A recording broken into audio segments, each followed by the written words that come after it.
নিয়োগ বিজ্ঞপ্তি কিংবা কোনো পরীক্ষা ছাড়াই ১৫০ জনকে রাতারাতি বিভিন্ন জোনে চাকরি দিয়েছে ঢাকা ওয়াসা। দেশ টিভির হাতে আসা তালিকা বলছে, যার পুরোটাই হয়েছে বিভিন্ন জনের রেফারেন্সে। বেশিরভাগ সুপারিশ আছে পিএস আর এপিএস মোয়াজ্জেমের নামে। বাদ পড়েননি বৈষম্য বিরোধী ছাত্র আন্দোলনের সমন্বয়করাও। ৬ জনের নিয়োগ দেয়া হয়েছে সমন্বয়ক তৌহিদের সুপারিশে। সমন্বয়ক নুসরাত তাবাসসুম ও নাজবুলের নামও আছে রেফারেন্স দাতার তালিকায়। এই তো কদিন আগেই শিক্ষা প্রতিষ্ঠানে ভর্তি আর চাকরির ক্ষেত্রে মেধাকে বহাল করতে বুলেটের সামনে বুক পেতে রক্ত ঝরিয়েছেন হাজারো ছাত্র জনতা। সে রক্তের দাগ না শুকোতেই মেধা তো দূরে থাক, কোটাতেও নয়, সরাসরি রেফারেন্সে হয়েছে চাকরি।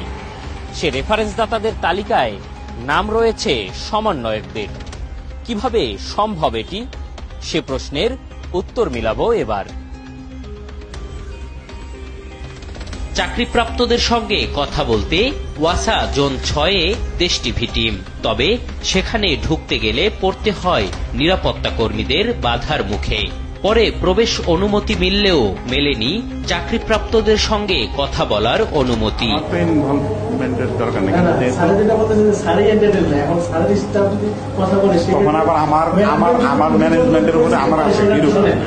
এবার তালিকা ধরে মোবাইল ফোনে কথা বলি আমরা। রেফারেন্স দাতা সমন্বয়কদের নাম বলতেই কল কেটে দেন বেশিরভাগ নিয়োগপ্রাপ্ত।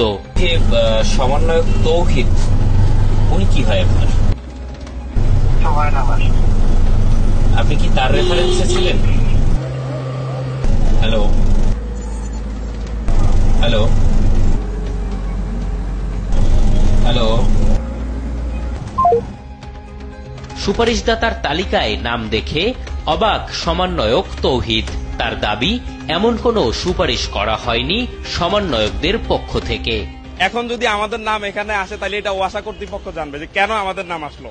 আমরা ওয়াসা তো এরকম ভাবে কারোর জন্য সুপারিশ করিনি। এটা তো কোথায় হইলো, বৈষম্যই হইলো। তাহলে কি সমন্বয়ক আর পিএস এপিএস এর রেফারেন্সের আড়ালে ফায়দা লুটছে খোদ ওয়াসা? জানতে ওয়াসা সচিবের মুখোমুখি দেশ টিভি টিম। তার দাবি, সবকিছু করেছেন ওয়াসার এমডি, শুধু স্বাক্ষর করেছেন তিনি। এইটা টোটালটা হচ্ছে মানে একেবারে এ টু জেড প্রক্রিয়াটা হচ্ছে এমডি স্যারের। আপনি এমডি স্যার আছেন, তো স্যারের সাথে কথা বলুন, তাহলে আপনি ক্লিয়ার হয়ে যাবেন। এই প্রক্রিয়াটাই তো আপনার সাথে হয়েছিল। এটা তো আমি তো সিগনেটারি অথরিটি। বিষয়টি সম্পর্কে জানতে এবার ওয়াসার এমডির দপ্তরে দেশ টিভি টিম। তবে পূর্ব অনুমতির দোহাই দিয়ে কথা বলেননি তিনি। স্যার যেটা বললো যে আমাদের কোনো অ্যাপয়েন্টমেন্ট তো নেয় না, হুট করে এসে তো বললে তো আমি কথা বলতে পারি না, বা আমি এখন তো আর এত ফ্রি না যে এখন আজকে কথা বলবো।